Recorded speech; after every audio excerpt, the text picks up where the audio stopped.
The Trump administration's efforts to expand coal mining while simultaneously imposing deep cuts to agencies tasked with ensuring miner health and safety has left some advocates dumbfounded.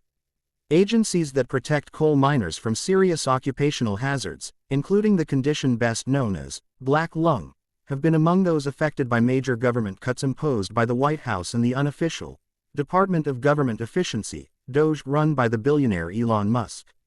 "The mine workers of America is thrilled they're looking at the future of coal," said Aaron Bates, a spokesperson for the United Mine Workers of America, about a series of executive orders signed by the president to expand coal mining.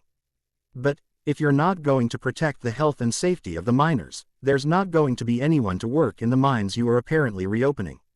Last week, Trump signed a raft of measures he said would expand coal mining in the U.S. in order to feed the energy demands of hungry data centers that power artificial intelligence software. "All those plants that have been closed are going to be opened if they're modern enough, or they'll be ripped down and brand new ones will be built," Trump told a crowd of lawmakers, workers and executives at the White House while signing the order. "We're going to put the miners back to work. The coal industry has shrunk precipitously in recent years, and now represents only about 15% of the power generated for the U.S. electrical grid. Natural gas, wind and solar have proved to have a competitive advantage over coal, contributing to its decline, because plants are cheaper to operate," according to Inside Climate News. Advertisement. Even as coal mining has shrunk, the potential dangers for people who still work in the field remain high. Pneumoconiosis is among the best-known occupational hazards faced by coal miners, but is far from the only risk they face. Others include roof collapse, hearing loss and lung cancer, to name a few.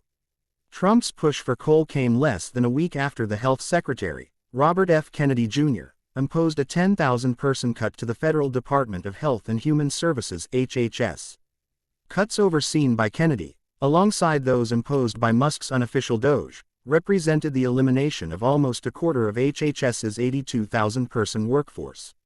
Nearly 900 of those workers were dismissed from the National Institute for Occupational Health and Safety (NIOSH), including in the agency's Respiratory Health Division in West Virginia, which specifically oversaw an X-ray screening program for black lung. DOGE has also pursued cuts to mine safety by eliminating 34 regional offices of the Mine Safety and Health Administration (MSHA) in 19 states.